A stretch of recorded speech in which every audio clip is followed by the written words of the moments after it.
incentiva os alunos, né, se dedica à educação aí, incentiva os professores também. Professor Matheus Pereira Lobo, obrigado, professor, por sua disponibilidade aí, tá, né, gastando seu tempo aí, conversando com a gente, dando essa palestra, cujo título é uma base de conhecimento em matemática aberta, tá? Eu vou fazer uma pequena introdução, professor Matheus, do seu currículo, vai gastar aí um pouco menos de 30 minutos, mas o professor Matheus Pereira Lobo é professor adjunto, né, na Universidade Federal Tocantins, da UFT, doutor em Física Teórica pelo Instituto de Física Teórica da Unesp, mestre em Ciências e bacharel em Física pelo Instituto de Física de São Carlos da USP. Realizou pós-doutorado na Universidade de Waterloo, Canadá, em gravitação, e na Universidade de Tampere, na Finlândia, em topologia algébrica. Ele é editor-chefe do periódico Open Journal of Mathematics and Physics, e é pesquisador em matemática pura, é matemático por natureza, é área álgebra, lógica e topologia, e suas aplicações na teoria da informação quântica, não localidade e emaranhamento. É docente dos programas de pós-graduação, né, o mestrado profissional em ensino de física e o mestrado profissional em matemática em rede nacional, Profmat. Atualmente é doutorando, né, professor Matheus, em matemática. Então, para a gente é uma alegria muito grande recebê-lo, ouvir, né, suas palavras aí, ouvir sua palestra. Então, professor, fica à vontade, viu? Muito obrigado, Zé Carlos, pela apresentação.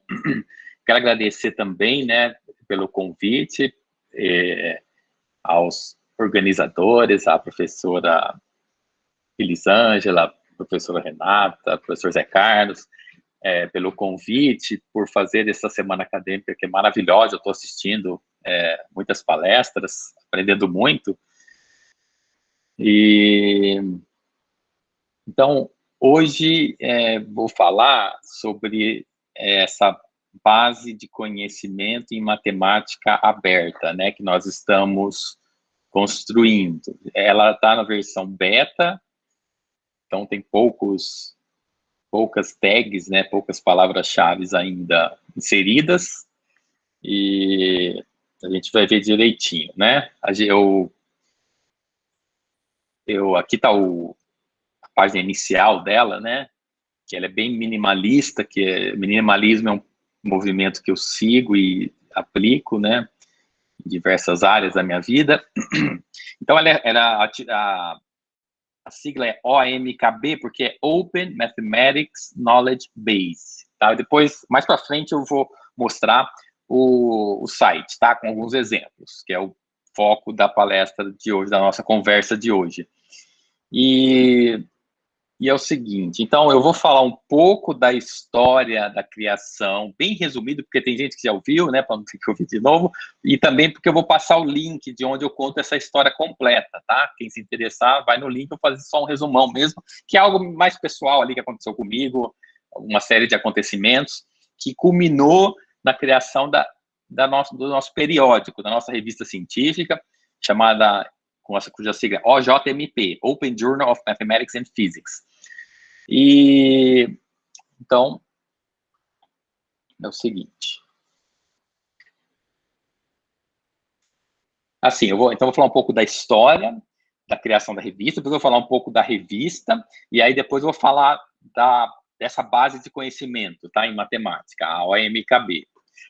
Bom, antes de começar o resumo da história, que para mim faz muito sentido essa palavra aqui, sincronicidade, e eu resumi da seguinte maneira: é quando um conjunto de acontecimentos aparentemente aleatórios, combinados com ações voluntárias, levam ao design inteligente, tá? Essa é a minha definição que eu tenho da sincronicidade. Por quê? Porque aconteceu uma série de coisas até que essa revista e, consequentemente, a OMKB pudesse ser construída.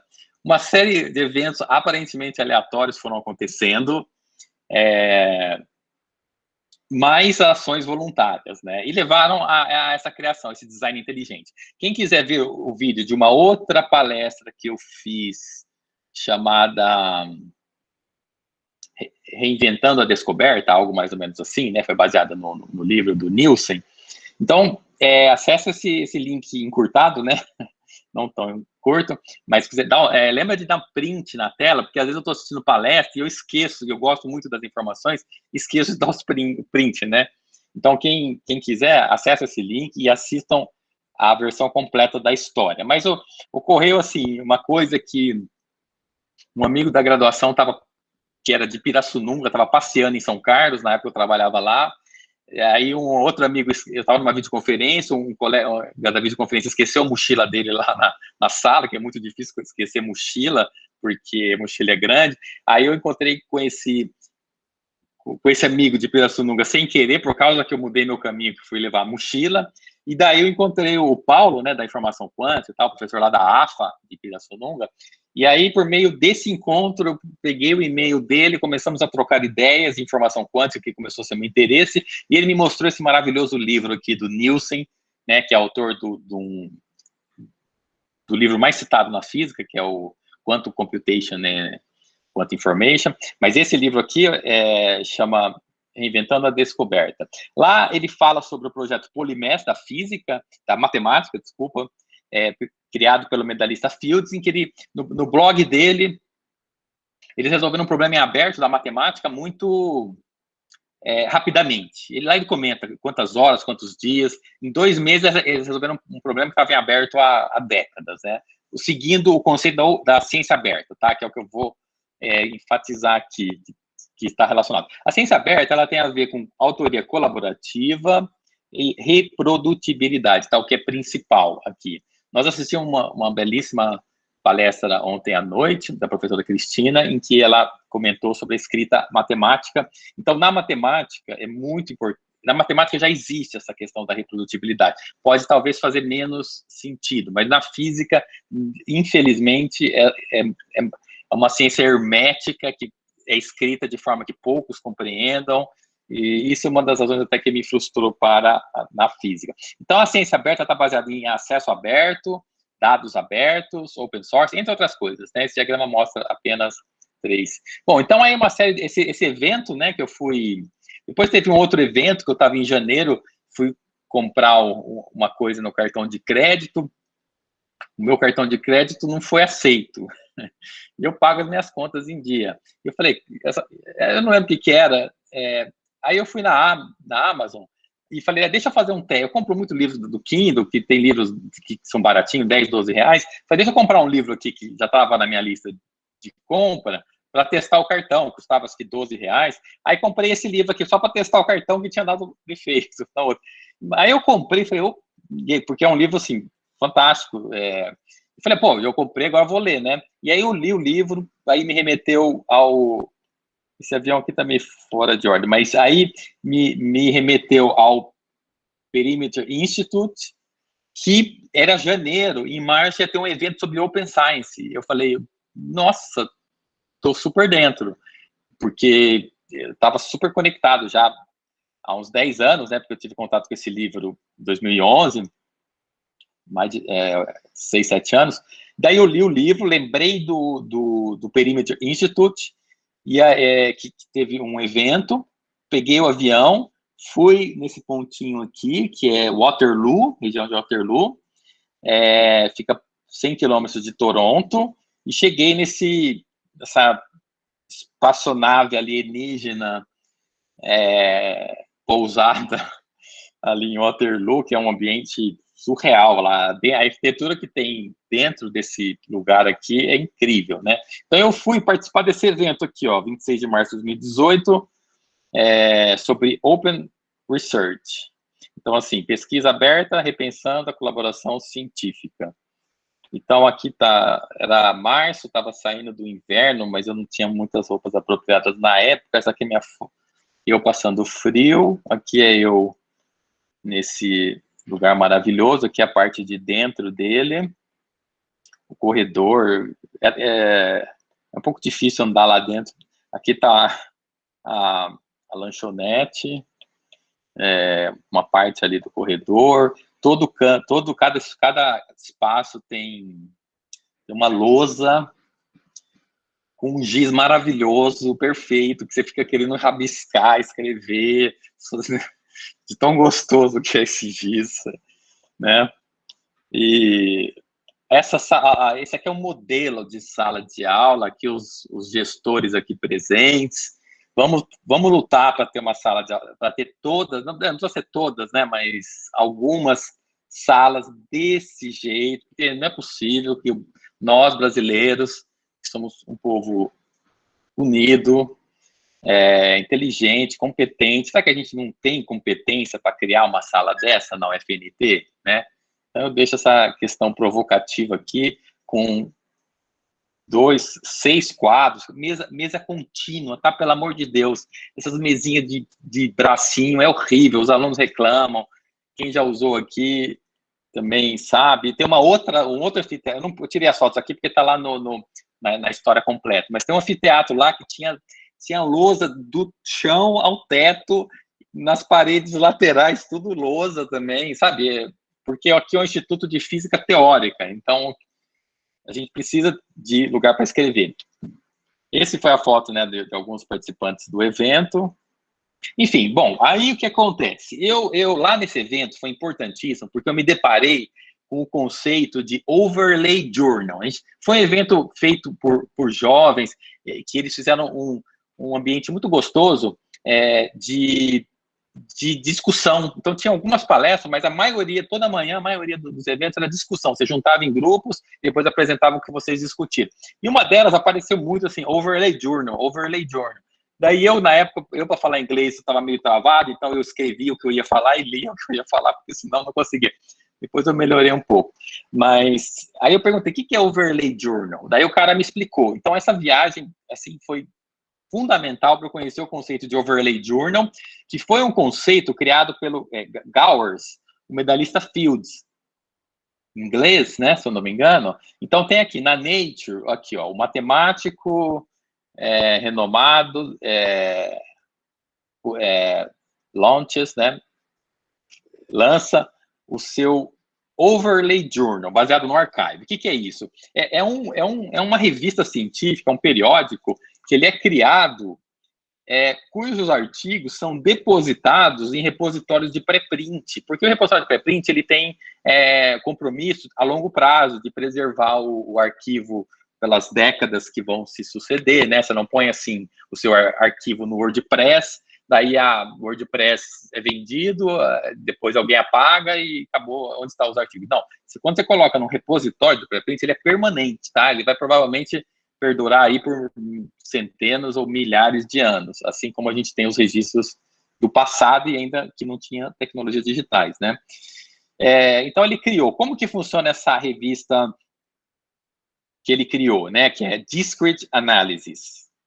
É isso que eu expliquei. Ele tem uma plataforma. Para você criar uma revista, você precisa de 3 coisas: uma plataforma para as pessoas acessarem, um lugar para você hospedar permanentemente os artigos e o peer review, para fazer peer review, né? Que no caso ele usa uma outra plataforma que é paga, você paga $10 por artigo, mas é só para você ter aquela ferramenta, enfim.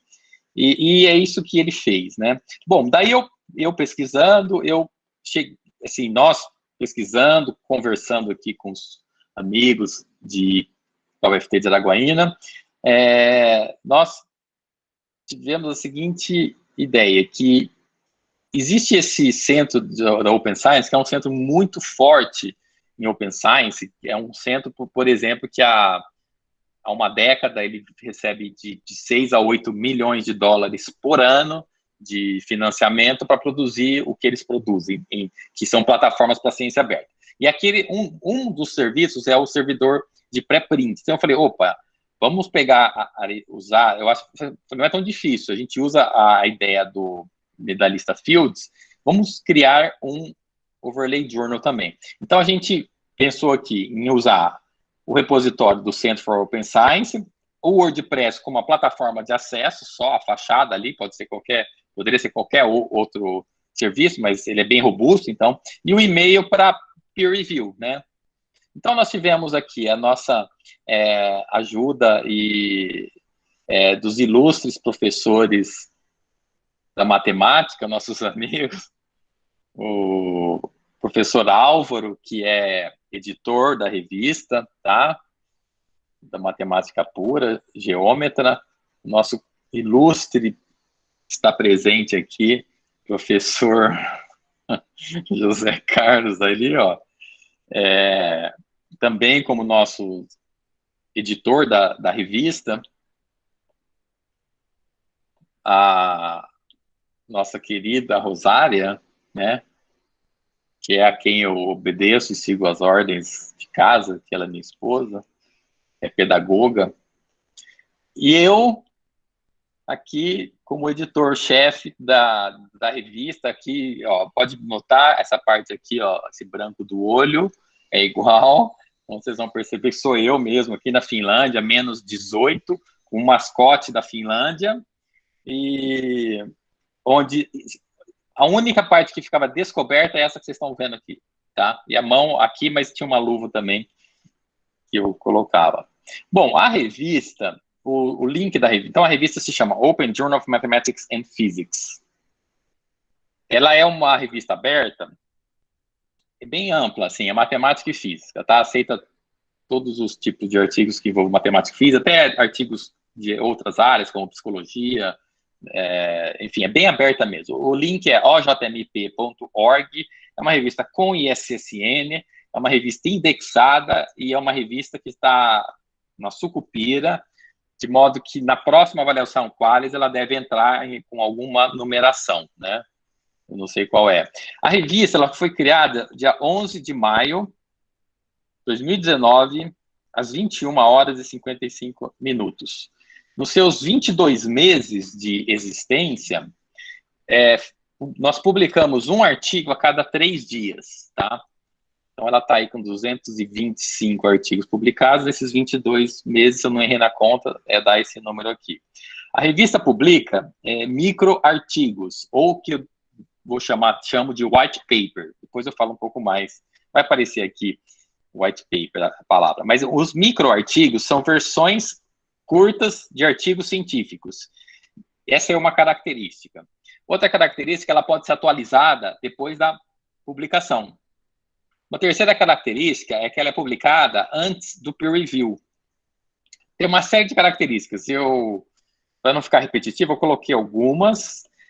Uma característica é que ela é um jornal de autopublicação também, porque os editores publicam nela, tá? Sem medos de incorrer em nada. Ela foi criada para esse fim, entendeu? Não tem problemas éticos, não tem problemas legais. Ela foi criada para esse fim de autopublicação, e, aliás, é algo que a gente estimula para que outros pesquisadores, para que cada pesquisador crie sua própria revista científica, pare de publicar em Paywall Journal. A cada artigo que você publica num Paywall Journal, um bilionário recebe R$5.000. E ele fica muito feliz com o artigo que você escreveu de graça para ele, na revista, ele fica muito feliz com o referi que fez o trabalho de graça. É uma empresa mais lucrativa que existe no mundo. Eles não pagam para a pessoa gerar o produto, não pagam para a pessoa revisar o produto e cobram milhões de dólares de assinatura de cada instituição do mundo. Então, esses são chamados os Paywall Journals, tá? Uma crítica aqui provocativa, mas é que para cada um se mexer também e mudar esse sistema.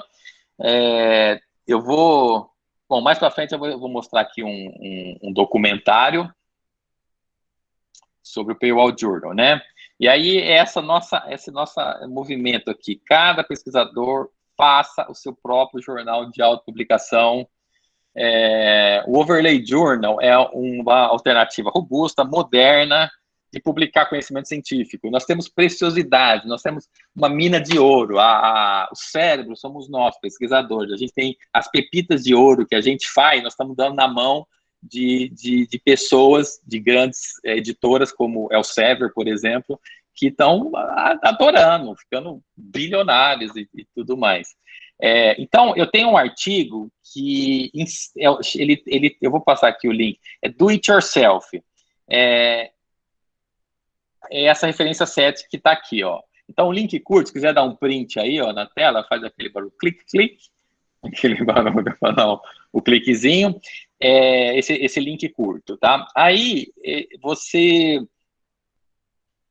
aqui está ensinando como fazer o seu próprio revista científica, porque é de graça. Você consegue fazer... obrigado, Zé Carlos, por enviar o link. Você consegue construir um periódico científico de graça. A hospedagem no WordPress é de graça, o e-mail é de graça, e o repositório de pré-print é de graça e te dá o DOI ainda, de brinde. Ou seja, a sua revista vai contar com um DOI, o que é muito positivo e bem-vindo, né? Até depois para as avaliações. A nossa revista, ela tem a questão de fazer uma revisão após publicação. Então, mas veja bem, isso é muito sutil e muito poderoso, porque a gente desvinculou publicação com peer review. As revistas tradicionais vinculam, só publicam se tiver peer review. Peer review é importantíssimo, não estou falando que não seja, mas a ciência existe há mais tempo sem peer review do que com peer review. Peer review é algo recente. Na época do Einstein, ele era editor da revista, passava só pelo crivo do editor, né?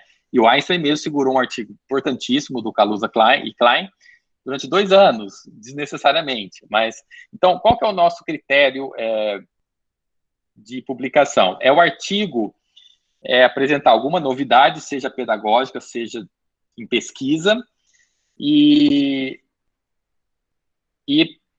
tem que estar correto, não é assim, se vai ser importante ou não. Quem somos nós para saber se um artigo vai ser importante ou não? Eu tenho exemplo na física de artigos importantíssimos que foram rejeitados 7, 8 vezes, entendeu? Então, assim, é um pouco da política da Frontiers, que foi o editor que mais cresceu aí nos últimos 10 anos. É Open Access, só que é caríssimo para publicar lá, né? Paga taxa. Então, a gente desvinculou a publicação do peer review. A questão é, se o resultado está correto, publica, entendeu? E segue alguma novidade, né? Mas não se vai gerar citação, ou se ele vai, quão rápido vai ter esse impacto, porque a gente não sabe disso. Ciência é uma cadeia, né? Então, aí depois, assim, mas qual que é o futuro para saber se a revista é boa ou não? Aí pode ter uma agência externa, tipo assim, a Nature, ela pode, assim, eu estou falando isso num futuro de 100, 200 anos, 50 anos, você pode ter algumas agências que dão aquele certificação, aquela revista é boa, tal. Ou o próprio artigo, os próprios cientistas podem fazer isso, ou os próprios artigos, né, pode ter ali artigos de ponta, né, que falem isso. Então, os artigos da nossa revista podem ser escritos em qualquer formato. A gente usa o formato de white paper, que são itens numerados. É bem bacana essa forma. Então, o que a gente está propondo é uma ruptura, porque, veja, as revistas tradicionais, elas emaranham 2 coisas, que é publicar com o controle de qualidade. A gente está separando isso. Ou seja, a instituição que publica deve ser diferente da instituição que dá o controle de qualidade, certo? Então, isso é uma coisa que pode acontecer a médio ou longo prazo, né? Agora, bom, eu recomendo, assim, aquela minha firmeza ao falar, aquela minha crítica ao falar dos Paywall Journal, assistam esse documentário aqui, chama Paywall, The Business of Scholarship. E depois vocês vão entender o porquê dessa coisa que eu passei no início. Bom, aqui tem uma entrevista que deixa eu abrir o site, que fica melhor agora mostrar pelo site, né? Então, se você digitar lá ojmip.org, você vai ser direcionado para um site do WordPress, que é onde está a revista. Então, o que eu queria mencionar aqui é que nessa página principal tem uma entrevista que eu dei para uma jornalista da Ucrânia, que ela está com um projeto de uma TV bem interessante, chamada Open Science TV, e a gente teve o prazer de inaugurar esse canal dela, a primeira entrevista, né? Tá bem legal, eu falo umas coisas interessantes. Então, aqui, ó, esse é o site, tá? Aqui tem os artigos, né? Então, aqui tem um pouco das métricas. Essa métrica é uma métrica interna, tá? É basicamente a autocitação, mas eu não me importo, porque eu sei que essas métricas são falhas em muitos sentidos. Então, se alguém falar, essa métrica é falha, eu falo, é falha, tá vendo? Falha. Não dá para computar a mesma coisa com áreas diferentes, né? Mas isso é uma discussão que fica depois. Aqui é o link da Paywall The Movie, o link da Open Science TV, mas agora, essas estatísticas eu já acho bem mais robustas, né? Bom, tem o ESSN, então você tem aqui, ó, 225 artigos publicados, mais 44 mil downloads, né? Eu não ponho page view, é que eu não tenho acesso a esses page views, infelizmente, mas se eu pusesse, daria, sei lá, mais de 300 mil, né? Seria interessante ter, porque as revistas divulgam muito isso, page view e downloads. Tem 21 artigos peer-reviewed, que é pouquíssimo, mas vai aumentar. 57 autores, que eu já acho muito, né, para uma revista de pouco tempo, com autores de Brasil, Gana e Portugal. E aí é isso que eu queria mostrar aqui nessa parte, né. Então,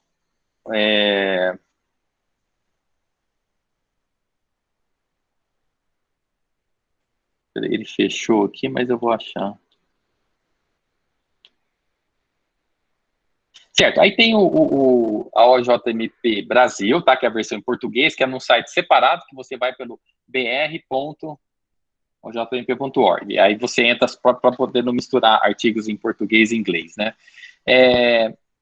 Agora, nessa segunda parte, nessa terceira, eu falei um pouco da história da revista, agora eu quero passar para vocês, ó, quem quiser tirar um print desse link aqui,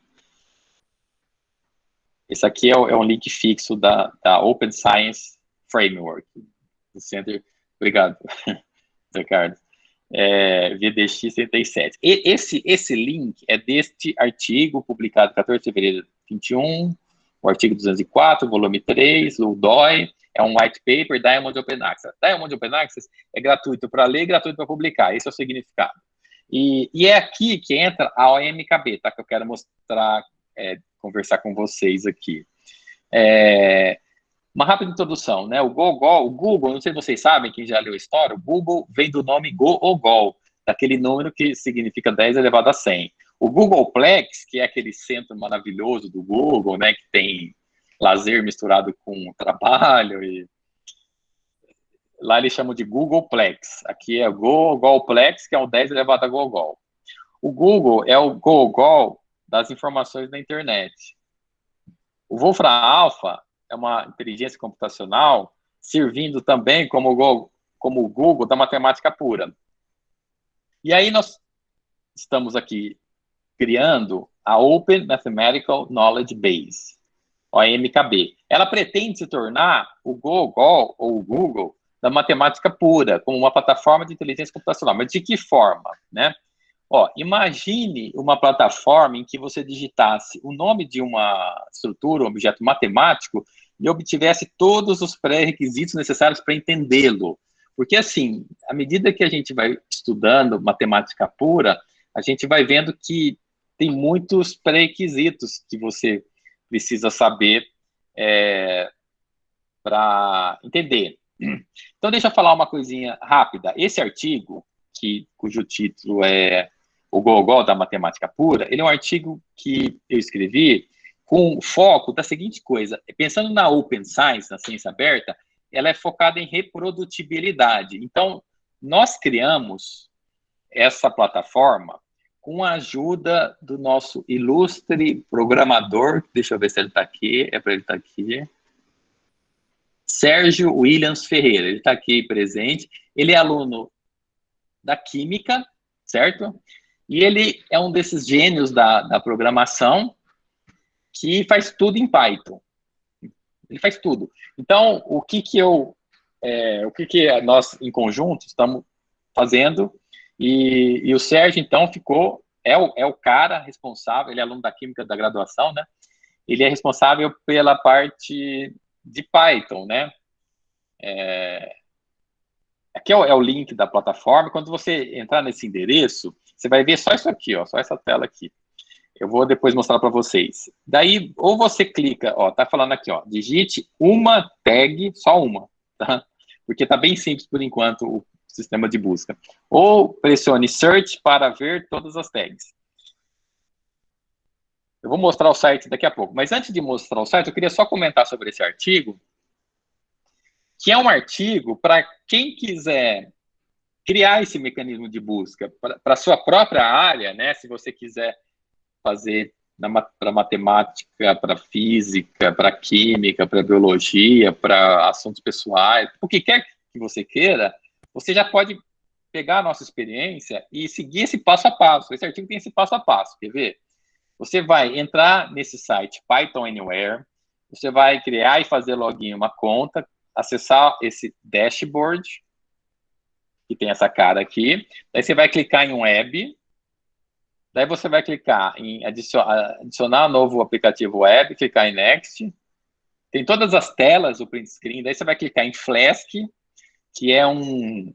O Sérgio sabe explicar melhor o que é, tá? Nem para você criar, você não precisa nem entender muito, não, tá? Eu acho que o Flex é uma biblioteca do Python que integra HTML com Python, alguma coisa assim. Mas você clica em Flask aqui que dá certo. Aí você escolhe a versão mais atual do Python. Daí você coloca um nome, tá? O nosso nome é OMKB, mas não, eu coloquei OJMP aqui, né? Porque os artigos estão lá. Daí você colocou seu nome, você vai ter essa tela aqui, você clica em Files, tá? Você clicou em Files, daí você clica na pasta que você criou, você vai ter esse arquivo aqui. Só estou assim, passando, só para vocês verem que tem, não para vocês entenderem todo o passo a passo agora, que é muito rápido, mas estou passando para vocês verem como tem todo o passo a passo.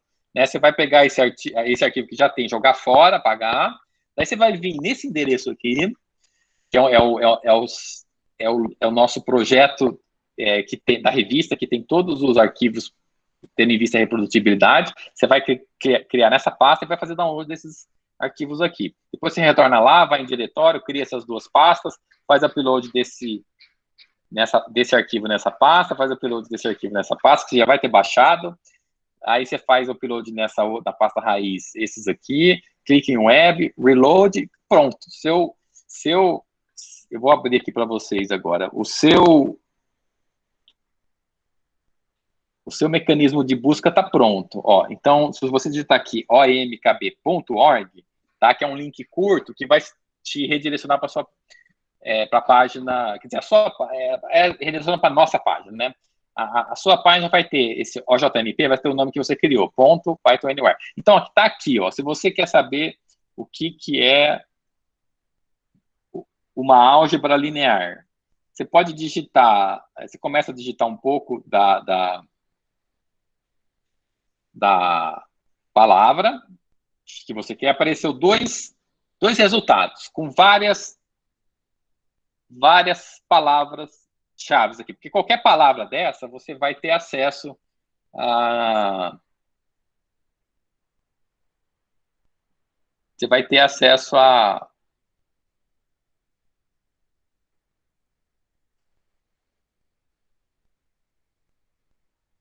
deixa eu só abrir aqui num lugar mais.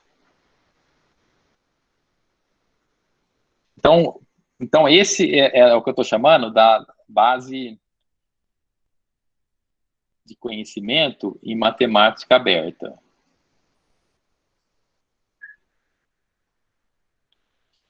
Bom, aí você...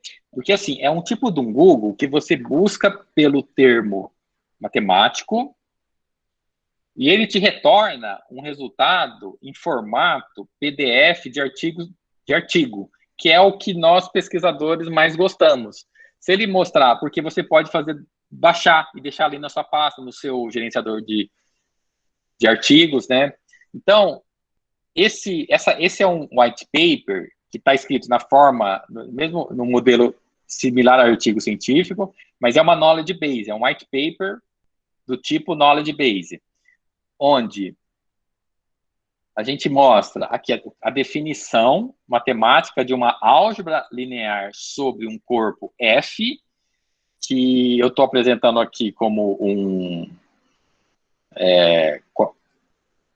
tem par ordenado, trio ordenado, quádrupla, não sei, não lembro, esse objeto aqui, que tem um A, F, o mais e o ponto, e ele tem essas características. Eu não vou entrar em detalhe, não é objetivo explicar isso, mas o que é uma álgebra linear sobre um corpo? Então, veja, é um objeto, é uma estrutura algébrica com essa cara aqui, que tem essa propriedade, tá? Onde ele tem uma compatibilidade da multiplicação escalar e vetorial.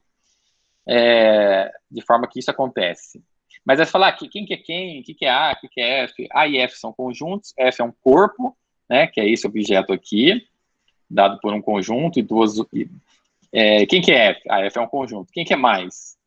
O mais... faltou eu colocar aqui. Porque, não, na verdade, não é que faltou, é que vai estar lá embaixo. Então, assim, você fala, então, isso aqui são conjuntos, esse é um corpo, esse objeto é um espaço vetorial sobre F, sobre o corpo F, e esse objeto é um anel. Só que você fala, pô, eu não lembro o que é corpo, não lembro o que é anel, e também lembro mais ou menos o que é um espaço vetorial. O que eu sei aqui é conjunto. Conjunto eu sei, eu lembro bem. Esse para todos eu também sei bem o que é. Mas eu falo, não tem problema. Aí você vai, todas as entradas da base, ela tem ela procura, por exemplo, mostrar todos os pré-requisitos necessários. Então, você vai, para entender essa definição do que é uma álgebra linear, você vai precisar saber o que é um espaço vetorial sobre um corpo, né? Ou chamado assim. Então, tem aqui a definição dele, a estrutura com todas as suas propriedades. E aí especificando que esse aqui são conjunto, esse é um corpo, esse aqui são operações binárias em V e F, né? E nesse caso aqui ele tem esses dois conjuntos associados aqui, né? E o V, que é o espaço vetorial, né? Espaço vetorial, a gente fala V, mas é tudo isso aqui. Depois tem o que é um corpo, uma estrutura ternária aqui, onde esse par ordenado representa um grupo comutativo. Esse, né, tirando o zero, é um grupo comutativo. Então, quando isso acontece, e quando a multiplicação é distributiva, a identidade da soma é diferente da identidade do produto, e aqui explicando um pouco mais, né, aqui está falando... mas onde fala que o zero é a identidade da soma? Está falando aqui, ó. Então, procurou aqui nesse material mostrar todos os pré-requisitos da entrada que saiu desse Google, que nós estamos chamando. Aí fala aqui que é um grupo, né? Tem essas três propriedades aqui. O fechamento já está implícito na definição de operação binária, que vai aparecer logo mais. E aí, para entender corpo, você precisa entender o que é grupo. Para entender ainda corpo, você precisa entender o que é grupo comutativo. Está aqui a definição de grupo comutativo. Mas lá falava, em algum momento, da distributiva. O que é distributiva? Distributiva é quando você tem a distributiva esquerda e a distributiva direita. Então, acontece isso e acontece isso. Depois, você vai precisar, ainda no pré-requisito, você vai precisar saber o que é uma associação binária, uma operação binária associativa, né? Que é isso aqui, basicamente, para uma dada operação binária. Para poder saber o que é semigrupo, o semigrupo é esse par ordenado onde aqui é um conjunto e uma associação binária associativa. A monóide é um semigrupo com identidade. Lembra desse ID aqui de identidade, para memorizar, né? Depois o anel, ele tem essa característica de ser um grupo monóide. Depois, operação, o que é uma operação binária? Que é uma relação ou uma função do produto cartesiano S por S em S. Mas o que é produto cartesiano? Aí tem aqui também produto cartesiano. Mas para saber produto cartesiano tem que saber que é paraordenado. Então, o que é paraordenado? Paraordenado é isso aqui. Então, a gente chegou no fim da linha, assim. Eu acho que aqui dá para... Não explicamos o que é um conjunto, né? Porque também é fácil achar em outras fontes. Mas a ideia desse material, dessa base, é deixar tudo organizado, assim, deixar cada deixa eu mostrar de novo aqui, ó. Deixar cada objeto, cada definição, ou até um teorema, com os seus devidos pré-requisitos. Então, se você clicar não digitar nada e clicar em Search, você vai ver todos os que estão cadastrados. Tem 16 knowledge base cadastradas, onde a primeira palavra que está aqui é a definição principal. Às vezes é a primeira, ou às vezes tem 2 ou 3 como principais. Mas qualquer palavrinha dessa que está aqui no meio, que você digitar, ele vai mostrar várias delas, porque elas reaparecem em diferentes contextos. Então, aqui tem, como a definição principal, tem a transformação linear, tem o teorema de Cayley, muito importante, relação módulos, que o espaço vetorial é um módulo à esquerda. Sim. Não sei se eu podia interromper um pouco, né? Mas só para tirar uma dúvida sobre isso. Com certeza. Tem como qualquer pessoa acrescentar white papers nessa plataforma? Qual é o processo? Perfeito, excelente pergunta, muito obrigado, Zé Carlos.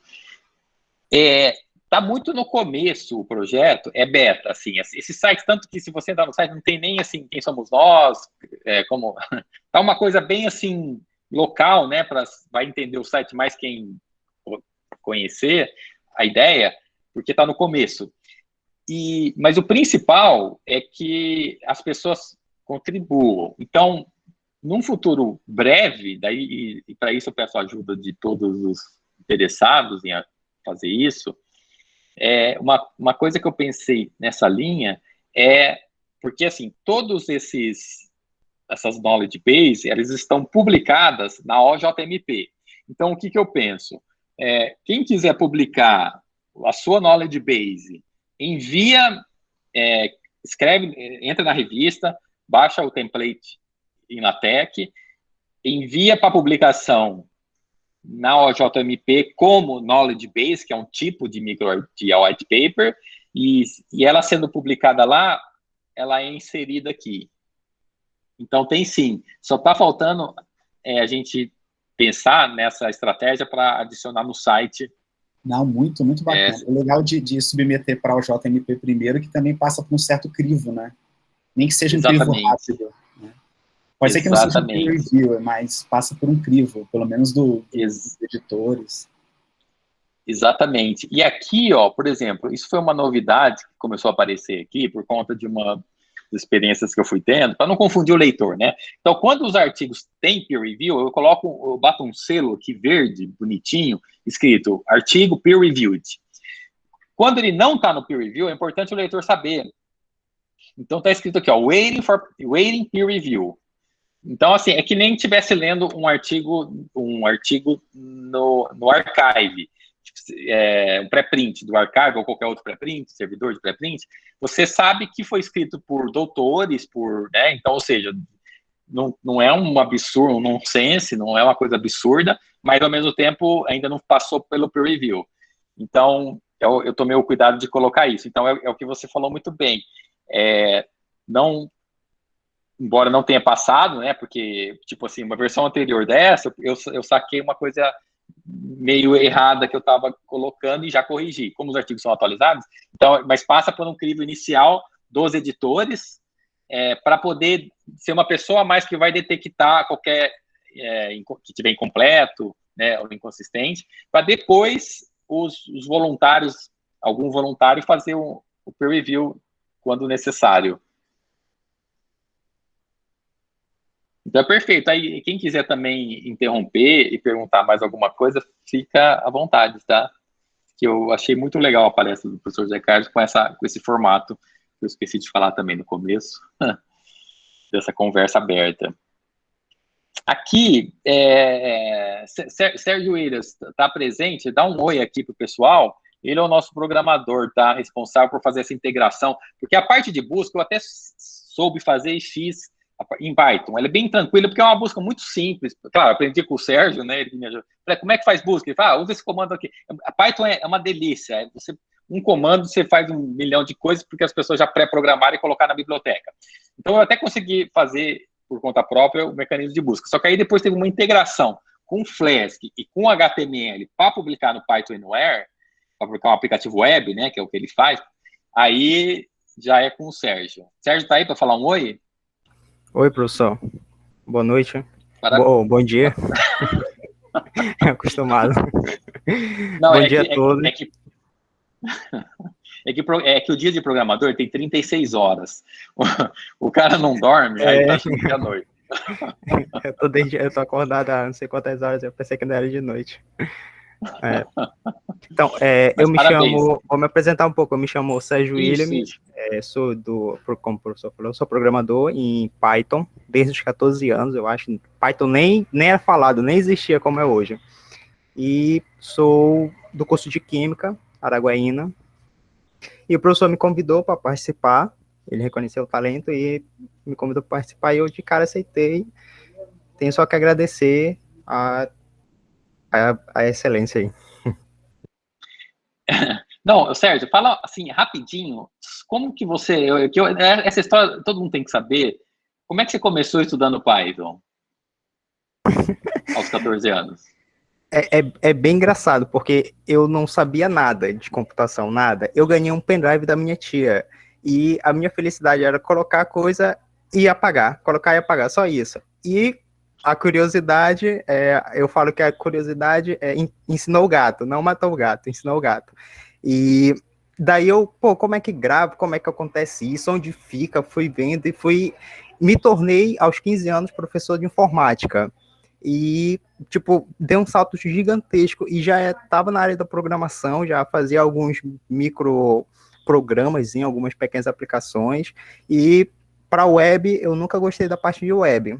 Aí, eu acho que uns 3 anos para cá, comecei a estudar alguns frameworks em Python também, e hoje estou com um projeto na Universidade de Tocantins, que é o Papo Pythônico, que acontece aos sábados, às 16 horas. Eu tenho o apoio do professor Matheus e do professor que saiu para doutorado. O professor Anderson. Não, mas fala aquela história do pendrive que você usava. Como que você usava pendrive para estudar Python? Sim. Eu não tinha computador, não tinha acesso à internet, não tinha nada mesmo. Então, eu baixava as apostilas e tinha que ler o mais rápido possível aonde eu achasse de conectar. Então, eu metia bala. Saia baixando, colocando. Inclusive, os programas ficavam nele. Queimei pendrives, rodando algumas aplicações que eu estava aprendendo. Então, foi um... Mas onde você lia? Onde você lia o pendrive para estudar Python? Eu tirava... Quando eu tinha acesso ao computador, eu pagava, acho que era uns R$52 a hora e meia. E eu tirava fotos dos PDF e ficava no formato... que o DVD daqui de casa conseguia reconhecer. Aí eu ia vendo as imagens, lendo, reconhecendo as imagens, lendo. Aí não tinha como eu fazer. Não tinha como eu fazer. Aí, mas eu lia e... Aí um colega meu adquiriu um computador, eu ia lá para casa dele, tentava, e assim... E hoje, e recentemente, você... como é que você fez, assim, para usar um computador legal? O que aconteceu? Ele caiu do céu. Então, aí, para mim dar um salto ainda maior, eu creio, para me dominar completamente, é necessário a pessoa ter os meios por qual estudar de forma correta, que é ter um computador, ter um tempo disponível, ter uma internet, e sempre fui limitado nessa situação, devido a condições financeiras. Mas a força de vontade também me ajudou bastante. E comprei um computadorzinho bem baratinho, foi que me ajudou muito. Teve pessoas aqui presentes que viram o esforço em tentar estudar, em tentar reconhecer, e acabei ganhando um computador. Hoje, aqui, consigo rodar aplicações que antes não era possível, tipo Flash, que requer muita memória, então ficar muito limitado. Django também. Não, mas como rodou no meu computador. Porque ele estava com muito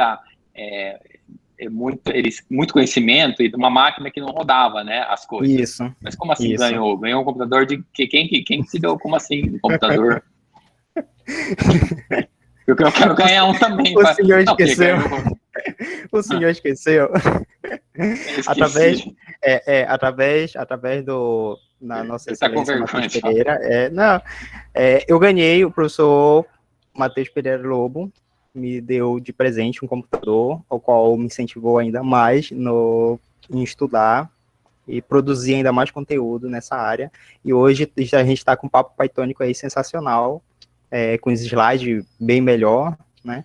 Ele participa, quem quiser participar é aos sábados, vou mandar o link, e, nossa, só tem que a gente vai agradecer mesmo. divulgar. O seu. Não, porque é o seguinte, vou dar uma resumida. O Sérgio é um desses caras brilhantes que estava sem condições. Aí o que eu fiz? Eu percebi o potencial dele, entrei na internet, comprei um computador. A gente não fala preço de presentes, mas vou falar. R$3.500. Eu comprei um computador da... Que marca que é? Uma marca boa? Lenovo? Lenovo. Lenovo. Comprei um computador de 3.500 e 8 GB de RAM, e 256 SSDs e 5.008 nem existe. Por que eu fiz isso? Então, assim, para estimular os alunos, para que essa moda pegue, entendeu? Teve um professor africano, existe um prêmio recente, de alguns anos, que ele é o Nobel da Educação. Dois ou três brasileiros, por 2 anos consecutivos, já concorreram a ele. Então, tem um professor na África que ganhou esse prêmio Nobel da Educação. Ele doa 80% do salário dele para a comunidade. 80% eu não consegui chegar ainda, mas eu estipulei 10%, assim, para ajudar os alunos, né? Então, esse foi um presente pela competência do Sérgio, e isso para estimular os demais alunos. Eu gosto e costumo ajudar muito financeiramente os alunos que eu vejo que tem potencial e que são esforçados, tá? Então, é só uma pequena, assim, propaganda para se esforce que você vai chegar onde você quer. Então, é o seguinte, ó, a seguir, eu vou, como o professor Zé Carlos comentou, eu sou doutorando, tá? Eu sou doutor em física teórica, mas aos 40 anos eu descobri minha verdadeira paixão, que é a matemática pura. E aí, eu comecei a fazer um doutorado, estou no 2º ano de doutoramento, em Portugal, na Universidade Aberta de Portugal, um curso 100% online, que maravilhoso, super recomendo. É um curso pago, que sai aí uns R$600, R$700 a mensalidade, uma universidade pública, mas é paga, que é uma tendência internacional aí que um dia vai chegar no Brasil mais cedo ou mais tarde, né? Universidades públicas, mas que tem alguma pequena taxa de mensalidade. E que é mais barato, não sai, enfim. Mas aí eu estou fazendo uma disciplina, agora, a 6ª disciplina, que se chama raciocínio automático, aonde eu descobri que existe como fazer demonstração automática de teoremas. Então, eu vou mostrar aqui rapidamente, ó, também o print aqui para quem quiser fazer download desse, o nosso amigo Zé Carlos aí deve estar digitando. A hora que vocês... Obrigado, Zé Carlos. Ó, esse artigo aqui é o seguinte, eu vou comentar sobre ele, que também faz parte de objetivos da palestra, da conversa. Que esse foi um trabalho, eu estou na 3ª semana da disciplina, tá? Esse foi o primeiro trabalho que foi pedido para fazer. Como eu já ia fazer o trabalho, gastar maior tempo para fazer, só que fazer no meu computador e ia ficar só comigo, eu falei, não, vou escrever isso como white paper e disponibilizar para o mundo. Foi o que eu fiz, né?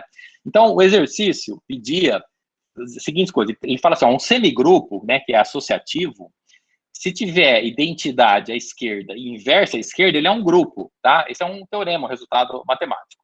E aí, o que eu fiz? A gente, na disciplina, está aprendendo a fazer a demonstração de teoremas no computador, num sistema que chama Prover, uma plataforma, um programa que chama Prover 9, tá? Que ele prova resultados de álgebra. Eu vou mostrar como.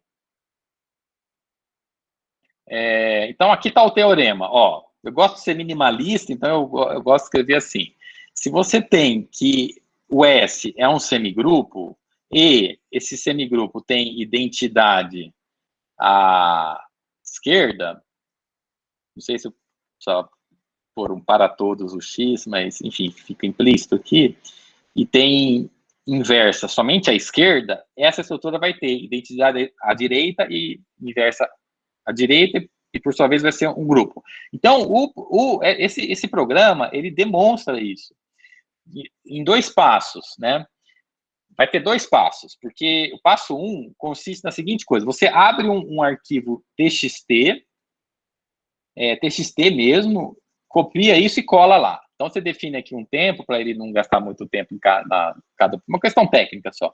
Esse aqui porcentagem é um comentário, né? E aí você coloca do jeito que está aqui. Aqui você coloca os seus axiomas. E aqui você coloca onde você quer chegar. Então, você coloca lá no computador que tem a associatividade vale, né? Só mudar o parênteses aqui do x, y para y, z. Você coloca que vale a identidade à esquerda e você coloca que vale a inversa à esquerda. E você quer provar que tem uma identidade à direita. Ele te dá, o aplicativo, o programa te dá esse output aqui, que o professor, que essa disciplina inteira de um semestre todo, tá servindo para a gente aprender a ler o output do programa. Então, foi o computador que fez essa demonstração, tá? Por meio desse output. Aí, na disciplina, a gente aprende a traduzir o que significa cada uma dessas coisas. Ele está mostrando os passos que ele foi fazendo aqui, tá? No passo 2, a gente pega o que a gente acabou de provar, que é a identidade à direita, com aqueles outros 3 axiomas, digamos assim, né, que a gente já tinha, para provar agora que existe uma inversa à direita. E o computador consegue fazer a demonstração. Com isso, finaliza que essa estrutura é um grupo. Daí, o trabalho para a gente fazer foi traduzir isso para a linguagem humana, né, foi entender o que o computador fez. Então, o trabalho, o exercício que ele pediu, eu fiz de 2 formas. Eu traduzi literalmente o que a máquina está fazendo, e já deixei de um jeito didático, que quem nunca viu o Prover 9, ao ler esse artigo, vai entender o que significa aquelas palavrinhas aqui, ó, que o Prover 9 apresenta. Então, eu pus assim, o trabalho nem precisava fazer com tanto detalhe, mas eu fiz esse, que foi o meu primeiro teorema provado pela máquina, então eu quis explicar o que cada instrução que o Prover 9 dá como output significa. Então eu traduzi aqui tudinho, o que ele fez, coloquei aqui, no passo 1, ó, tudo isso, eu não trabalhando para traduzir o que o computador fez para a linguagem humana. E aí, com isso, provando a identidade à direita. Depois do passo 2, a mesma coisa, eu peguei, só que eu fui traduzindo mais, aí eu já não traduzi tão detalhe, porque eu já tinha traduzido no passo 1.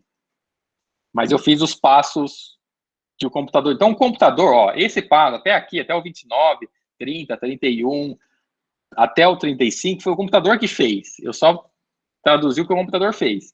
Depois, a atividade pedia também para a gente escrever a demonstração de um jeito humano, para que quem lesse não sacasse que foi um computador, uma máquina que fez. Ou seja, tentar deixar mais humanizado ainda. Então, eu peguei, coloquei os dados aqui, dei um preâmbulozinho inicial e provei bem passo a passo, de um jeito mais humano, como é que eu provaria a primeira parte e como é que eu provaria a segunda parte.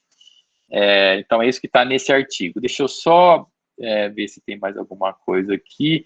Certo. Ó, só para finalizar, bem rapidinho, mas eu achei importante mencionar sobre... E esse white paper aqui, ele é totalmente dedicado ao professor José Carlos, porque o professor José Carlos é o corresponsável de eu ter entrado na matemática. Desde que a gente se conheceu, ele foi me passando livros e tudo mais. E um dos livros que ele passou é O Valor da Ciência, que eu achei tão maravilhoso que eu falei, não, esse aqui precisa ir para um white paper. E aí eu parafraseei como, o livro chama O Valor da Ciência, está na referência ali do artigo, e coloquei o valor da matemática. E aí o propósito do artigo é mostrar argumentos simples e profundos do valor da matemática. Então ele foi inspirado nessa referência, vocês vão ver já, é um artigo de filosofia da ciência. A matemática alimenta o espírito matemático.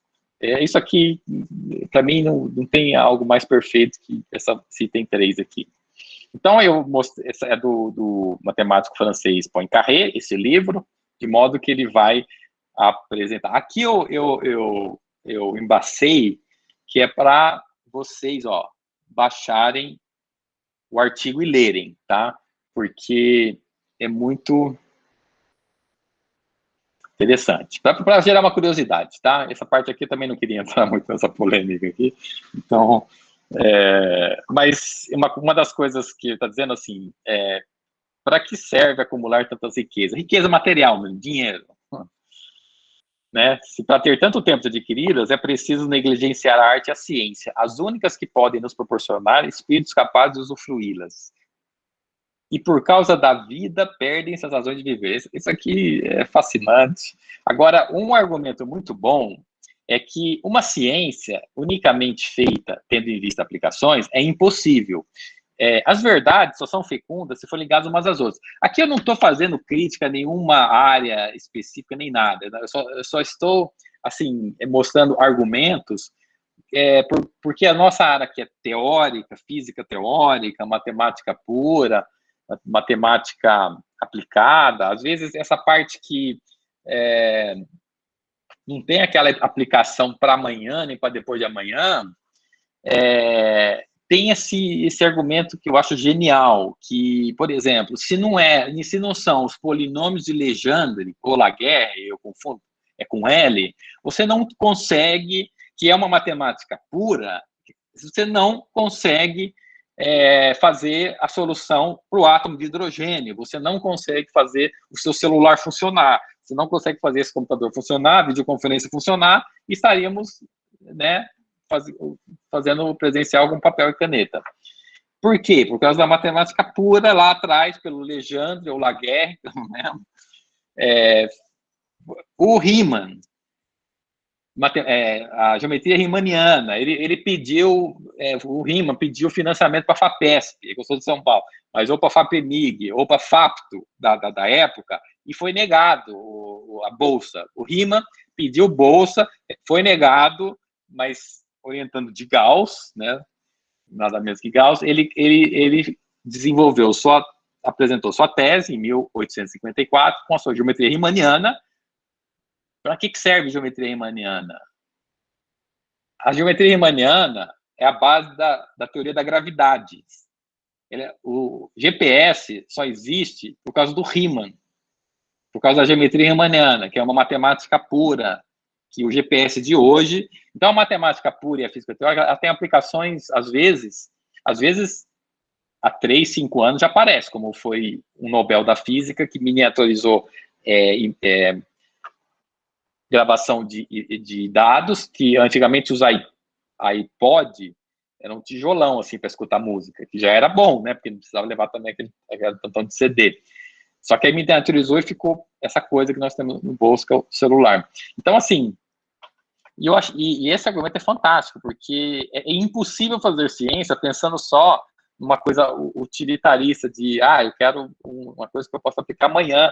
O que a aplicação é ótima, se tiver, as áreas que têm aplicações são maravilhosas e continuam sendo muito bem financiadas, né? Aqui é só um apelo para dizer que você não tem como fazer ciência só com aplicação, porque se nos prendermos somente aqueles dos quais se espera um estado imediato, faltarão os elos intermediários e não haverá mais cadeia. É brilhante esse argumento, mas para não me estender, então, eu vou deixar depois quem quiser ler sobre o pensamento recursivo, que tem em seu âmago o princípio de reciprocidade de ações de Leibniz, que é fantástico, e pode ver para finalizar aqui esse artigo. E aí eu quero agradecer, muito obrigado pela atenção, me escreva um e-mail, tá? Quem quiser qualquer informação, e muito obrigado. Estou aberto, façam perguntas, questionem, que eu acho muito importante esse momento de discussão, sabe?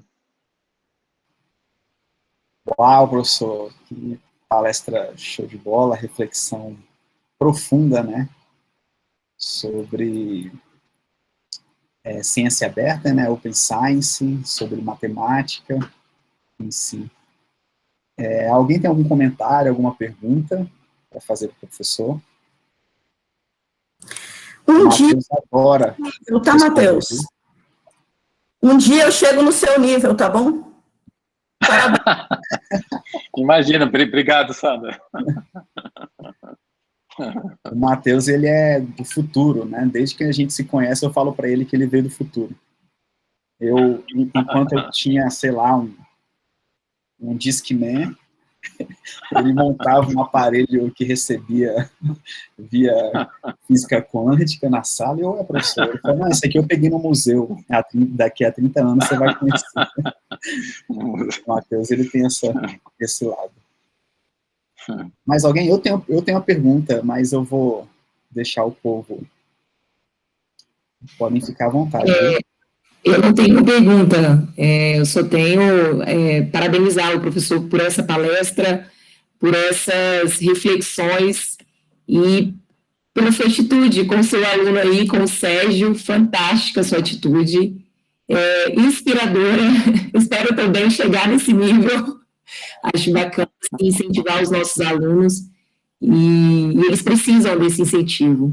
Então, parabéns mesmo, parabéns pela palestra, e foi muito bom esse momento. Muito obrigado, Renata. Eu podendo ajudar, eu ajudo. Gosto muito. Para os alunos aí, o próximo incentivo é um iPad Pro 11, que ele vai, né, professor, você me falou, né? É isso aí. O professor Raimundo levantou a mão. Eu também quero. Aí, Sérgio. Esse dólar tem que voltar para R$3, gente. Tá muito, tá sem noção o negócio. 1,50, né? 30 centavos. Professor Raimundo. Bom, primeiro, parabenizar aí o professor Matheus, né, pela excelente palestra, né? Aí, muito bem organizada, né? Professor Zé Carlos também. E, assim, né, é uma questão interessante que você levantou no final, né, Matheus? Muita gente da educação, né, já tentou fazer isso, né, fazer aulas inteiramente aplicadas, né? A gente vê a possibilidade disso aí no ensino médio, né? A gente vê também algumas disciplinas, mas, assim, é incrível, né, que isso não é possível, né? Mas, infelizmente, a gente ouve algumas pessoas fazerem menção a isso como se fosse algo real, né? E é muito bom você ter levantado essa questão, né? Porque é isso, né, cara? Aí não... são centenas de milhares, né, de trabalhos na área de matemática pura, né? Aí testemunhando a realidade que você disse, né? É isso aí, né, cara? Então, nossa, perfeito. Perfeito, Raimundo. Muito obrigado pelo comentário. Esse lance que eu já me deparava na física teórica, né? Porque a física teórica é o análogo da matemática pura, né?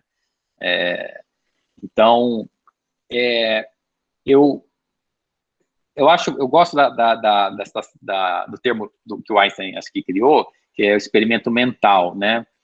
Então, como o experimento ganha muito apelo, e o experimento mental, ele não deixa de ser um experimento, né? E é o que você comentou, por exemplo, tem uma parte de ensino que eu trabalho na física, que é a seguinte coisa, eu pego um cálculo avançado, que nem, por exemplo, o protocolo de fazer teleporte de uma partícula, você precisa de 3 partículas, tá? Para teleportar uma, que é o mais simples que existe. Eu peguei o cálculo no espaço vetorial de Hilbert, com notação de Dirac, usando os BRA e os CATs, e traduzi isso numa linguagem para o aluno do ensino médio. Então, eu tive que usar o quê? Eu usei polinômios, usei variável x, y, z, h. Claro que tinha uns índices lá, né, porque são muitos cálculos. Então, a parte de ensino que eu trabalho, por exemplo, como é que você vai trazer teleporte para o ensino médio? Não tem como, porque é o super abstrato, assim, o experimento, não tem como fazer o experimento, depende do laboratório cheio de lasers e complicadíssimo. O cálculo, se usar mecânica quântica, pode usar a notação de Dirac, que é difícil. Só que usando... então, assim, a parte que eu vejo que fala trazer para o aluno, eu acho que é fazer ele entender, não é trazer, na sua casa tem a TV, você vai desmontar e fazer um teleporte, você não vai conseguir fazer isso. Então, eu trago, assim, para algo que ele precisa entender. E se precisar entender conteúdo do ensino superior, é só ensinar o passo a passo que ele entende. Então, é muito interessante o seu comentário.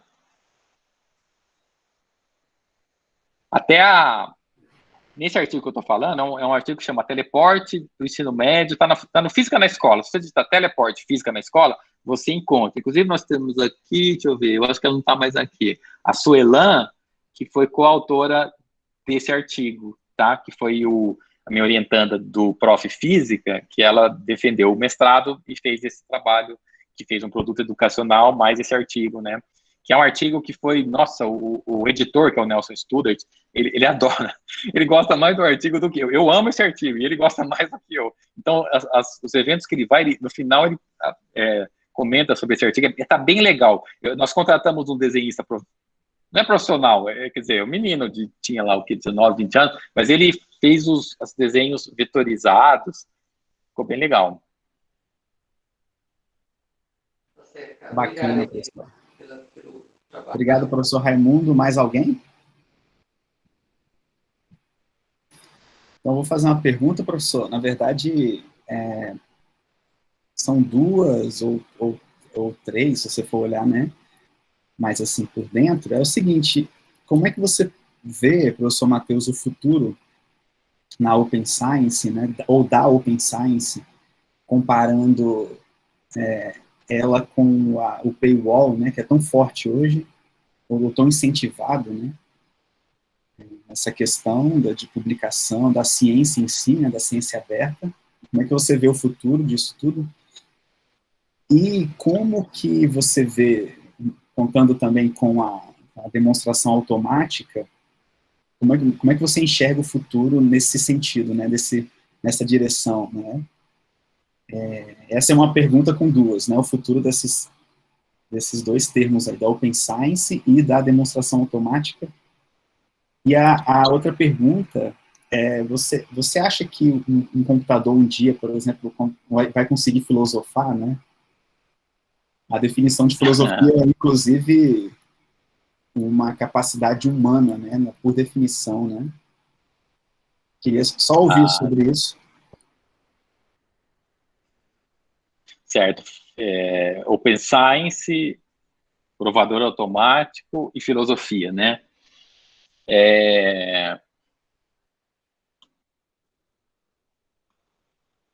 Deixa eu escrever aqui para eu seguir a ordem.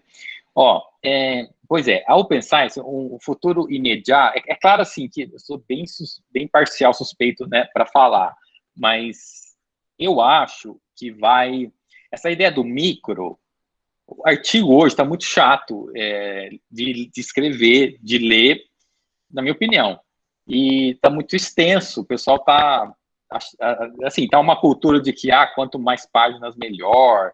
Eu não sei. Então, o que eu acho que vai acontecer no futuro da ciência aberta, da ciência, que vai ser uma coisa só, chamada ciência aberta, é o que o Nielsen descreve no último capítulo do livro dele, Reinventing Discovery, que ele fala assim, é como se você tivesse vai existir um sistema central de supercomputação, que você vai acordar para fazer seu café, ligar o seu e-mail, e vai vir na sua caixa de entrada 3 ou 4 probleminhas específicos para você resolver. Por exemplo, chega no professor José Carlos para mostrar que a função dentro de um buraco negro não é contínua, mas é limitada. Não sei, posso estar falando besteira, estou falando aleatório aqui.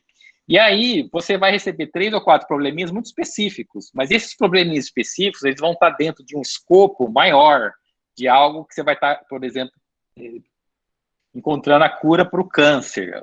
Dividir por 0, porque o câncer é uma multiplicação aceleradíssima. O equivalente é dividir por 0 na matemática. E, de repente, você resolve um problema matemático, onde cada pesquisador recebeu aquele probleminha na sua expertise. E aí, aquela contribuição, ao resolver, entra numa geração, num artigo, né, científico. Eu acho que vai perdurar essa coisa de publicar, só vai mudar o formato. Então, você vai ter micro publicações. Por exemplo, você resolveu esses 3, 4 problemas. você vai ter o seu nome associado à resolução desses problemas, desses micro problemas, vinculado ao problema central, que vai te dar vai te dar credibilidade, porque tanto pelos micro como ao qual ele está vinculado, e vai ser tudo à base da microciência, na minha visão, sabe, da Open Science. Sobre o prover, que é o demonstrador automático de teorema, nós estamos numa coisa, assim, esse raciocínio automático, que é o prover, foi o que me chamou a atenção para esse doutoramento que eu estou fazendo. E em cada matemática que eu encontrava, então, a primeira vez que eu ouvi falar foi lá na Finlândia, com o meu supervisor, que estava indo almoçar, né, que ele muito gentilmente ia almoçar comigo, e naquele frio congelante, e ele falou assim, então, ele também não sabia muito, não tinha muito detalhe, mas falou assim, não, até o computador agora já está demonstrando teoremas. Eu falei, nossa, e fiquei com aquilo na cabeça, né? Aí eu vi essa disciplina, e aí eu tive, assim, é legal, eu tive uma certa frustração. O que está acontecendo hoje com os provers? Você tem umas 10 ou mais alternativas, entendeu? Paralelas. Então, a Microsoft tem a dela, o Prover 9 tem a linha forte, em Portugal, na Europa, é muito forte. Quem criou faleceu já, mas tem as pessoas que estão continuando. Depois tem Isabelle, tem o Hoff, tem um monte. Então, eu acho que tá ruim hoje, porque cada um está fazendo o seu, não está aquela coisa integrada. Mas, assim, por que está assim? Pela dificuldade da área em si, né? Então, eu acho que o futuro...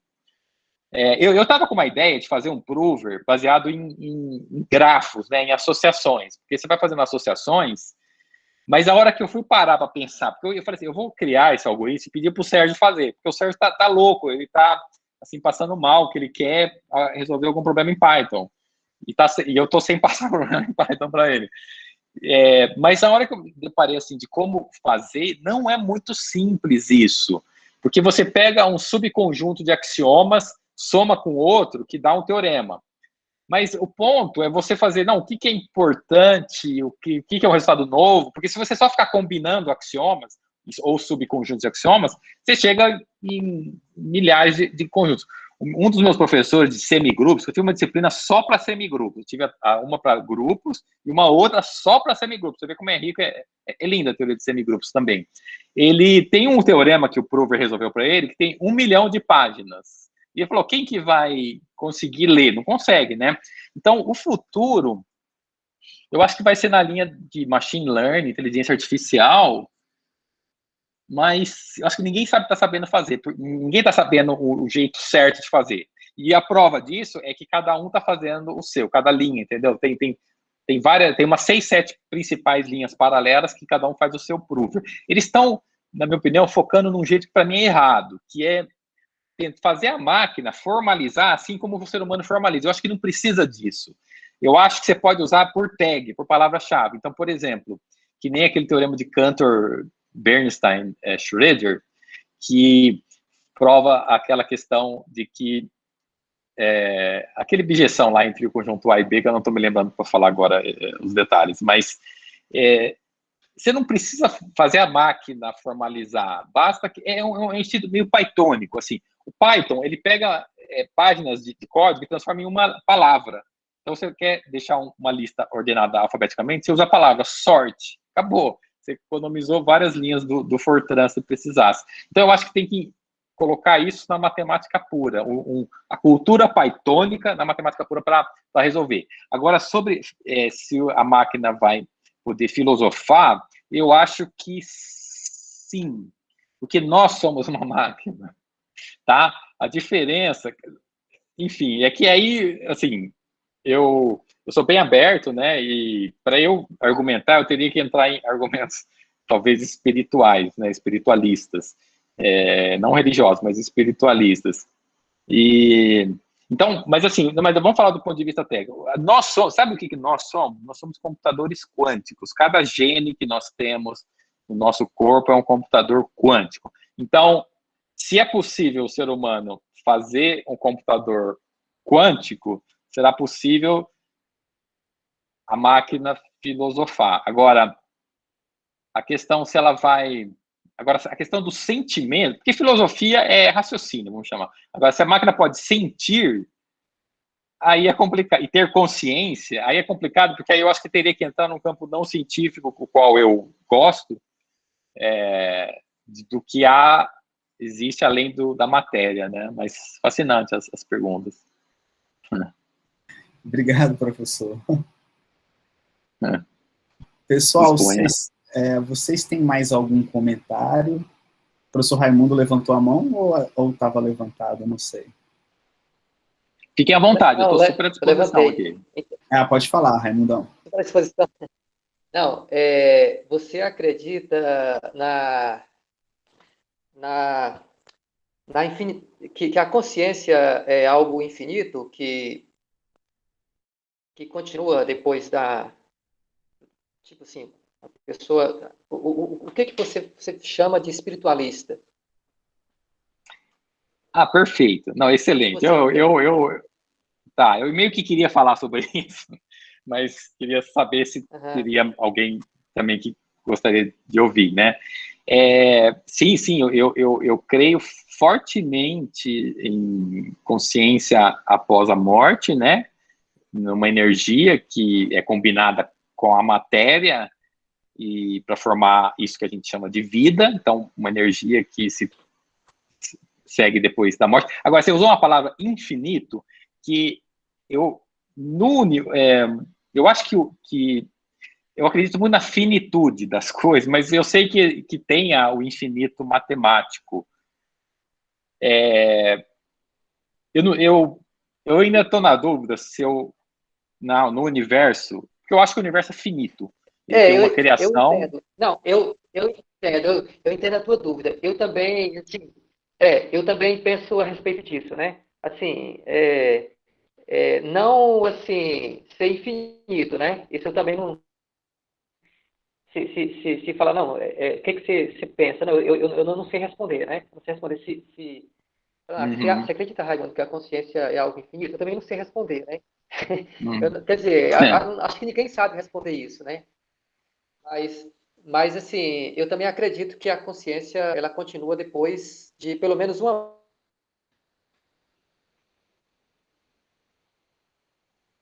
Aqui cortou. Aqui cortou também. Cortou, né? Cortou, Então, a última coisa que você falou deu uma cortada.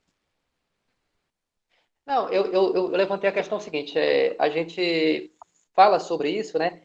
Eu nasci numa família católica, né? Fortemente católica, né? E assim, eu sempre me questionava muito essas coisas, né? Então assim, eu tenho lido a respeito disso, né? Sobre essa questão da consciência, né? Inclusive, eu tenho o livro do Raymond Moodle, não sei se você já viu, sobre não, mas eu gostaria experiências de de quase saber. morte. Perfeito. É sobre experiências de quase morte, né? Porque, assim, é um estudo científico, né, que aponta para a existência da consciência, certo? Eu não sei se você já teve a oportunidade de ver, né? É bem interessante, né? Quando você falou de aconteceu vários eventos aleatórios que te conduziram a estudar isso, aquilo, né? Aí eu fico me perguntando, né? Até que ponto esses eventos são aleatórios, né? Não.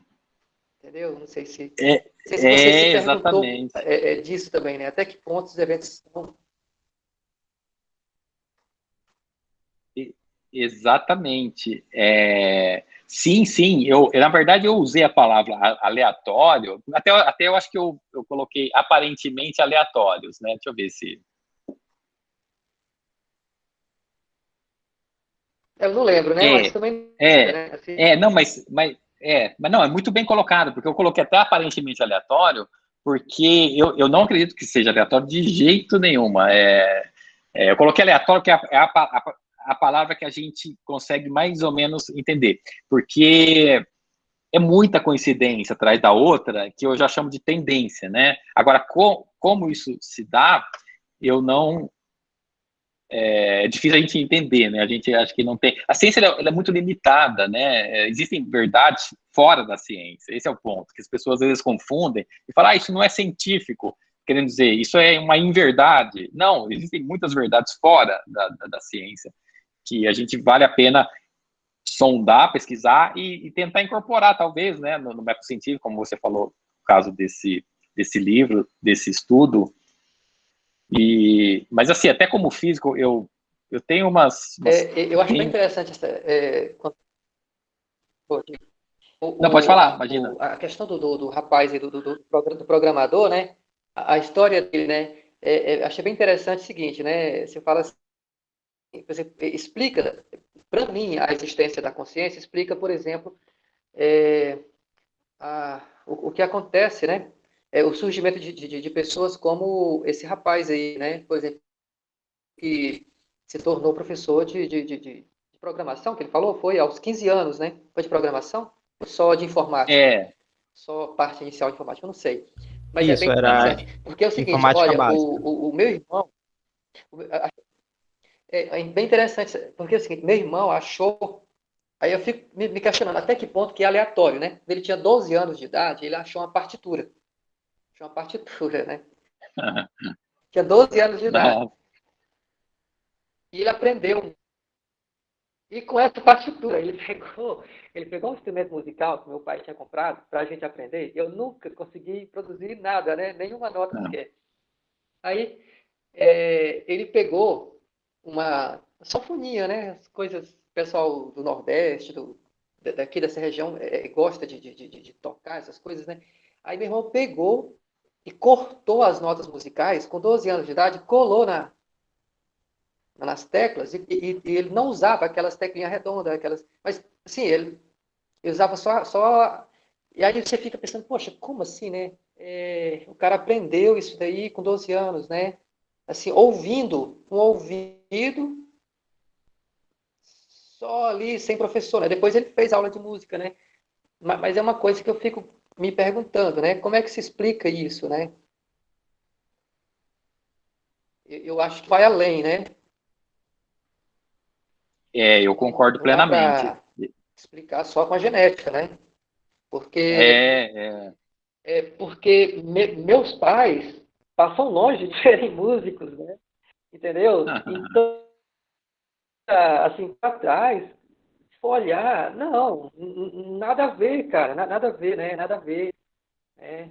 Entendeu? Então, eu fico me pegando, assim, sobre essas questões, né? Eu concordo plenamente Só também. isso, né? Eu acho Porque que você tem... levantou essas questões aí, eu resolvi. Não, perfeito, eu concordo plenamente. Eu acho que tem muito mais além da matéria, questão de vida fora da Terra, ufologia, tem saído documentos oficiais de governos de vários países já mostrando que existem objetos aéreos que utilizam de antigravidade. Tem um relato também de uma possível contato com uma mensagem do futuro, de um ex-oficial americano que trabalhou num campo lá na Inglaterra, numa base, né? Isso tudo registrado por pessoas com credibilidade.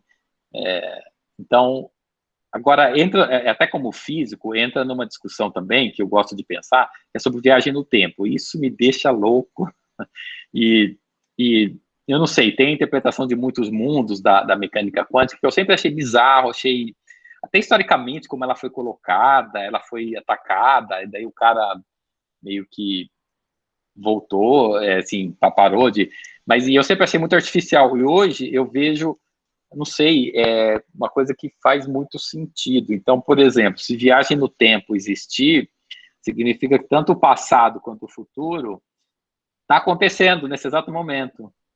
E aí a nossa mente começa a dar um bug, né? Porque como assim, né? Está acontecendo o futuro. E aí, uma possível solução é a teoria de muitos mundos, né? Porque quando a dimensão é ortogonal, digamos assim, dimensão espacial, 3, tempo 1, 4.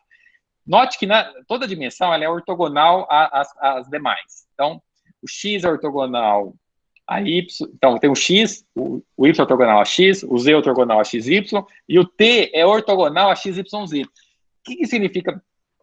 Quando você tem um plano, e você tem uma dimensão ortogonal, que você pode sobrepor outro plano. Então, a ortogonalidade ela te dá essa dimensão de sobreposição. O tempo, ele daria a possibilidade de sobreposição das 3 dimensões espaciais. Então, a teoria do multiverso com essa interpretação de muitos mundos e com essa interpretação da ortogonalidade, significaria que você teria muitos planetas terras em superposição, por causa dessa característica da ortogonalidade, entendeu? De 2 para 3 dimensões, são vários planos. Então, de 3 para 4, são vários 3 dimensões superpostos, e aí você teria muitos mundos paralelos ali, né? E os físicos estão estudando isso com muita seriedade, muita cautela, muita matemática, mas tudo leva a crer que existem coisas que hoje a gente chamaria de magia e que é ciência. Tal como no passado, a que é ciência hoje seria magia no passado, né? Rapaz, profunda a discussão, hein? O Marcos Vinícius colocou uma pergunta no chat, Matheus. Você consegue ler? O que é que eu leio aqui? Eu tô lendo. Dá para eu ler. Como a mudança que está acontecendo no sistema de ensino com a tecnologia é mais presente do que nunca. Então, será que algum dia teremos a adaptação da produção científica para levarmos esse conhecimento maravilhoso e importante para dentro da rede de ensino básico, despertar curiosidade dos jovens para o mundo pesquisa e ensino? Não digo do conteúdo, mas uma forma de acesso. Isso, Marcos, eu acho que sim. Sabe ISSN, né, que é ISBN é um número único para livro. ISSN é um número único para revista, periódico. Eu inventei um termo, não sei se... eu acho que eu inventei. Chama ISDN. E publiquei um white paper sobre isso. Está lá na OJMP, digita ISDN. ISTN, D de dado, tá? Que é... Porque o ISSN é International Serial... Eu não lembro assim de cabeça. O D que eu pus aqui é de database, tá? Então, o meu modelo, até encaixando a sua pergunta com a pergunta do professor Zé Carlos, do futuro, eu acho que não vai ter uma outra estrutura, além do ISSN, o ISDN, que são bancos de dados científicos, onde você publicar uma entrada lá, vai te dar um ponto, uma publicação. E aí você vai ser medido por base de 17, 18K de publicação, 1000, né? 20, vai ter o pessoal, aquele lá tem 30 mil publicações, como um método também de métrica, né? Mas eu acho que um dos futuros é o ISDN, que é o ISSN para database, onde a publicação, porque eu defendo num outro microartigo que o item é a unidade mínima da publicação científica, e não o artigo. Igual o Richard Dawkins, que diz que a seleção natural, a unidade mínima da seleção natural não é o sujeito, que nem o Darwin propôs, né? Não é o indivíduo, mas é o gene. Então, ele escreveu o gene egoísta porque a unidade mais básica da seleção natural é o gene, né, de acordo com essa teoria. A unidade mínima da publicação científica é o item, não é o artigo mais. Só que isso vai, acho que levar um tempo, mas eu acho que vai chegar nisso, Marcos, ISDN. E aí, com relação a entrar na educação básica, aí tudo vai depender das políticas do país, entendeu? Mas, agora todo mundo tem um computador. Vocês têm computadores no bolso de vocês que são mais potentes do que o computador que eu fiz mestrado. Eu sei que é um papo de velho, mas é mais potente do que o computador que eu fiz o meu mestrado, entendeu? Então isso chega, vai chegar facilmente à educação básica. Obrigado, Marcos, pela pergunta, professor Matheus também. Mais alguém, pessoal? Aproveitem aí ao máximo esse professor. Ele adora perguntas. É isso aí. Bom, então eu queria, Matheus, mais uma vez te agradecer. Tá digitando aí, né, o teletransporte? Eu coloquei o link no chat. Alguém pediu, né? Uhum. E...